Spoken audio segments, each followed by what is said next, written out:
আমার ব্যক্তিগত প্রসঙ্গ নিয়ে আপনি। আমি এখন চ্যানেলের সামনে আছি, যেখানে আমাদের জনপ্রিয় অভিনেতা 90 দশকের শাম সুমন ভাইয়ের আজকে জানাজা হবে। আমার সম্মুখে যিনি দাঁড়িয়ে আছেন তিনিও শাম সুমন ভাইয়ার একজন সহ অভিনেতা, অনেকগুলো নাটক করেছেন, ওনাকে কাছ থেকে দেখেছেন। আমি সরাসরি ওনার থেকে জানবো শাম সুমন ভাইয়া স্মৃতিচারণ। আসসালামু আলাইকুম ভাই, কেমন আছেন? জি ভালো আছি। আমরা তো যেখানে দাঁড়িয়ে আছি তার পিছনে হচ্ছে শাম সুমন ভাইয়ার লাশবাহী গাড়ি এবং চ্যানেলের সামনে আমরা দাঁড়িয়ে আছি। আসলে আপনার জন্য অনেক কষ্টের, আপনার এই সহশিল্পী আজকে চলে গেলেন। যদি একটু স্মৃতিচারণ করতেন শাম সুমন ভাইয়ার। শামস সুমন ভাই গতকালকে আপনারা জানেন না ফেরার দেশে চলে গেলেন। ইন্নালিল্লাহি ওয়া ইন্না ইলাইহি রাজিউন। আমি উত্তর থেকে চ্যানেলের প্রাঙ্গণে সকাল চলে আসছি, কারণ আজকে ওনার জানাজা হবে চ্যানেল আয়ের প্রাঙ্গণে।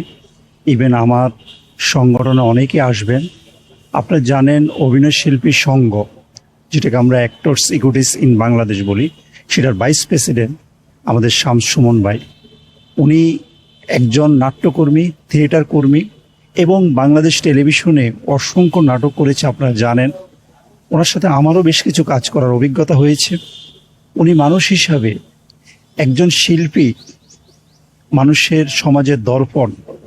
আপনাদের মনে আছে কি না জানি না, উনি বাবার একটা চরিত্র বিদেশে যাবে, আমাদের বাবা ওনাকে একটা থাপ্পড় মারলো, বাবার সাথে সাথে ওনাকে টাকা দিয়ে বললো, ধর তোর টাকাটা নিয়ে যা।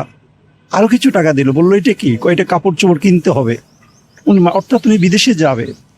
ওই জিনিসটা ভাইরাল হয়েছে, আপনারা আপনি জানেন। ওনার যে প্রাণবন্ত অভিনয়, ওই ধরনের নাটকগুলা, বিশেষ করে 90 দশকে আপনারা যারা বিটিভি দেখেছেন তারা জানেন উনি সমাজের কত কিছু দিয়ে গিয়েছেন। আজকে আমরা এরকম একটা গুণী অভিনেতাকে হারিয়েছি, এটা যে ভাষা প্রকাশ করা যাবে না। আপনজন হারানোর বেদনা। কালকে যখন আমি খবরটা পেয়েছি, আমি সারা রাত ঘুমাতে পারিনি। ইনশাল্লাহ কিছুক্ষণ পরে ওনার জানাজা হবে। আমি শিল্পীর পক্ষ থেকে ওনার বর্ণাঢ্য লাইফে চলার পথে যদি কারোর সাথে কোনো অন্যায় করে থাকে, আপনারা আল্লাহর ওয়াস্তে শামস সুমন ভাইকে ক্ষমা করে দিবেন। আরিফিন ভাই, আমি একটা কথা বলবো, উনি 90 দশকে অসংখ্য নাটক করেছেন এবং একটি সিনেমা করেছেন, যে সিনেমার জন্য উনি পার্শ্বরিত্বে জাতীয় চলচ্চিত্র পুরস্কার পান। এছাড়া উনি রেডিও ভূমিতে কর্মরত ছিলেন, চ্যানেল আইতে কর্মরত ছিলেন, অসংখ্য গুণ ওনার।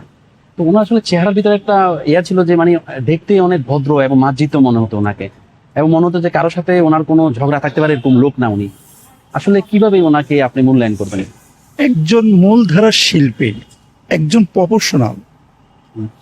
চ্যানেল আই আপনারা জানেন বাংলাদেশের প্রথম সারির একজন চ্যানেল। ওনার মতো লোককে চ্যানেল আই রিক্রুট করে ফেলেছেন অলরেডি। উনি, আমরা যারা অভিনয় করি সাধারণত আমরা অভিনয় প্রফেশনাল থাকি, কিন্তু উনি অভিনয়ের পাশাপাশি চ্যানেলের কর্মরত ছিলেন। তো চ্যানেল আই আপনারা জানেন প্রথম সারির একজন চ্যানেল। এই চ্যানেল গুণীজন ছাড়া তো ওনাদের ম্যানেজমেন্টে ইনক্লুড করবে না। এর থেকে বোঝা যায় উনি যে কত গুণের। নাটক নিয়ে ভাবা, নাটকের বৈজ্ঞানিকতা, নাটককে ভাবা না, থিয়েটারকে নিয়ে চিন্তা ভাবনা করা, বিটিভির এক একটা ডায়লগ থ্রো। যে ডক্টর এনামুল হকের কথা আমি এর আগে বলেছি, ডক্টর এনামুল হক অনেক বিখ্যাত একজন অভিনেতা। ডক্টর এনামুল হক বুয়েটের একজন খুব নাম করা একজন লোক, পিএইচডি করার লোক। তো উনি, ডক্টর এনামুল হক ওনার বাবা, উনি হলে ছেলে। তো হঠাৎ করে ওনাকে একটা থাপ্পড় মারলেন। থাপ্পড় মারার পরে, নাটকের ভিতরে থাপ্পড় মারার পরে পট করে বললো, এদিকে আয়, এই 2 লাখ টাকা রাখ, আর 2 লাখ টাকা নেওয়ার পরে বিদেশে গিয়ে আমাকে ফোন দিস। তারপরে আবার 20,000 টাকা দিলেন। দিয়ে বলতেছে, তখন বললো শামসুন ভাই ডক্টর এনামুল হককে বললেন যে এই টাকা কেন? আরো খরচ আছে না তোর বোর জন্য শাড়ি কিনবি না? এই যে প্রাণবন্ত অভিনয়, এই যে ছোট্ট এই নাটিকাটুকু ভাইরাল হয়েছে, কোটি কোটি মানুষ দেখেছে। এটা যদি আপনাদের কারো চোখে পড়ে থাকে, ডক্টর এনামুল হকের সাথে যে চরিত্রটা, আপনি চোখের পানি ধরে রাখতে পারবেন না। একজন মূলধারার শিল্পী, চ্যানেল আই মূল্যায়ন করেছে, আমাদের অ্যাক্টর সিকিউরিটি, আমরা যারা অভিনয় শিল্পী সংঘ, সেখানে ভাইস প্রেসিডেন্ট, কত ভাবনা, কত চিন্তা আমাদের সংগঠনকে নিয়ে। আজকে ভোরে উত্তরা থেকে আমি চলে আসছি, এরকম একটা গুণী লোক, এটা আমার সৌভাগ্য, না জানাজা আমি অ্যাটেন্ড করতে পারবো। এটা ভাষা প্রকাশ করা যাবে না। আমাদের সংগঠন আমরা যখন আমাদের অভিনয় শিল্পীর সঙ্গে অনেকগুলো প্রোগ্রাম হয়ে থাকে আপনারা জানেন, প্রায় 4,000-5,000 লোক নিয়ে আমরা ইভেন্ট করে থাকি। কতগুলো ইভেন্টে আমি গিয়েছিলাম, কত সংগ্রাম করে এই অফিসটা ছেড়ে ও নাটক ছেড়ে আমাদেরকে বিভিন্ন রিসোর্টে নিয়ে প্রায় 5,000 লোক, 3,000 লোক, আমাদের সভাপতি সেক্রেটারি সবাইকে নিয়ে একটা অর্গানাইজিং করা, নাটকের চিন্তা ভাবনা, নাটকের বৈজ্ঞানিকতা, নাটককে নিয়ে যাও সারাটা জীবন নাটক নিয়ে উনি জীবনটা দিয়েছেন।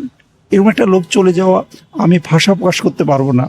আরিফিন ভাই একটা সাক্ষাৎকারে উনি বলছিল, যেটা এখন রিসেন্টলি ভাইরাল হয়েছে, যে উনি অভিনয় করতে চায়, ওনাকে ডাকতো না লাস্টের দিকে। এটাকে কিভাবে দেখেন? এটা আসলে এখনকার যুগ, আমাকে ক্ষমা করে দেবেন, আমি যা স্পষ্টবাদী, এখনকার বর্তমান যুগ হলো ইউটিউব চ্যানেল, টুইটারের যুগ, টিকটকের যুগ। এই টিকটকের যুগের মধ্যে সাধারণত মূলধারা শিল্পী, যেমন আমি নাট্যকেন্দ্রের সাথে সম্পৃক্ত, আমার গুরু হলো তারেক আনাম খান। জি, অনেক বিখ্যাত একজন। এই তারেক আনাম খান, আবুল হায়াত নাগরিক নাট্য সম্প্রদায়, সাধারণত বাবার চরিত্রে বড় বড় গুরুত্বপূর্ণ চরিত্র আমার এই গুণীজনদেরকে ডাকতে চায় না, কারণ এখন টিকটকের যুগ, এরা তো এই মূল্যায়নটা করবে না। আমার তারেক আনাম স্যার আমার গুরু, উনি বাইরের থেকে পিএইচডি করে আসছে নাটকের উপরে। আমার গ্রুপের সাথে তকির আহমেদ জড়িত। তকির আহমেদ বুয়েটের একজন, আপনারা জানেন বুয়েটের একজন ছাত্র, কতটা মেধাবী। আপনি নাট্যকেন্দ্রের জয়যাত্রা, তীর্থযাত্রী যে নতুন নাটকটা, ভয়বদন ছিল, আমাদের সময় বিচ্ছু ছিল। আপনারা যদি মঞ্চে যে নাটকগুলা, আমাদের নাট্যকেন্দ্রে যে নাটকগুলা হতো, বিশেষ করে বিচ্ছু নাটক, জাহিদ হাসান, আমাদের মোশাররফ করিম ভাই অভিনয় করেছেন, ওখানে যে মিউজিক্যাল অ্যানিমেশনগুলো, নাটকের যে মূলধারা, যে নাটকের লেখক, এই যে মঞ্চের নাটকগুলো যদি দেখা হয় তাহলে বুঝতে পারবেন এরা যে কত বড় মাপের অভিনয়। তারপর ওখান থেকে হতে হতো না টিভিতে আসলেন। সেইখানে বর্তমান যুগে আপনার এই টিকটকের যুগে ওনাদেরকে তো মূল্যায়ন করবে না। শামস সুমন ভাই তো ওই ধরনের একজন লোক, গুণীজন। এই বর্তমান যুগে, আধুনিক যুগে, আজকালকে ছেলেপেলা আমাকে ক্ষমা করে দেবেন, এদের লেখাপড়া, এদের চিন্তাভাবনা শর্টের উপরে, যে কোথায় টিকটক আছে, কোথায় ইউটিউবের ছোট্ট একটা সিন আছে এটা দেখবো, সবাই ব্যস্ত। একটা ধারাবাহিক নাটক আমরা ছোটবেলায়, আমরা যখন বিটিভিতে একটা পরিবার সহ দেখতাম, বা আমরা যখন থিয়েটারে গিয়ে, মহিলা সমিতি গাইড হাউস মঞ্চে গিয়ে, আমরা তৎকান গিয়ে একটা মঞ্চে বসে দেখতাম। এখনকার এই তাড়াহুড়োর যুগে, আমাকে ক্ষমা করবেন, এই তাড়াহুড়োর যুগে এগুলো চলে না। তো এই জন্য এরকম গুণী শিল্পী ধীরে ধীরে হারিয়ে যাচ্ছে। এবং কিছু কিছু উদীয়মান ডিরেক্টর, আমি সরি, এই ডিরেক্টরটা ওনাদের এই মূল্যায়ন করবে না এবং ডাকবেও না। শেষ বয়সে ওনাকে ডাকাও হয় নাই, উনি রিসেন্টলি কিছু কাজ করেও নাই, অথচ আজকে আক্ষেপ ছিল, একটা আক্ষেপ ছিল এবং দুনিয়ার দিকে চলে গেলে। এরকম অসংখ্য আনাসে কানাসে গুণী শিল্পী আছেন, বাসায় বসে আছেন, কিন্তু ওরা আধুনিক যুগের ছেলে পেলেদেরকে নেবে, কিন্তু গুণী শিল্পীদের বাবা একটা দরকার, হঠাৎ করে উত্তরাতে শুটিং হচ্ছে, আশেপাশে একটা লোকের বাবা আনি ছেড়ে দিয়ে অভিনয়টা করলেন। একটা বড় ভাই ক্যারেক্টার দরকার, শামস সুমন ভাই একটু কল করবে, বা আমাদের বড় বড় বড় আর্টিস্ট কল করবে না, এই কাজগুলো করবে না। যে লাশবাহী গাড়িটা রাখা হয়েছে এখানে, যারা সহশিল্পী, কাছের মানুষ, সবাই একে একে দেখেছি। যে জিতুল হাসান ভাই,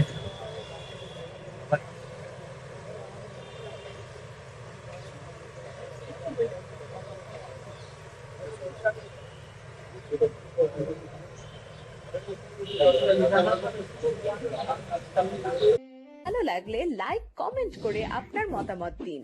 সাথে থাকার জন্য সাবস্ক্রাইব করুন এবং বেল বাটনটিতে ক্লিক করুন।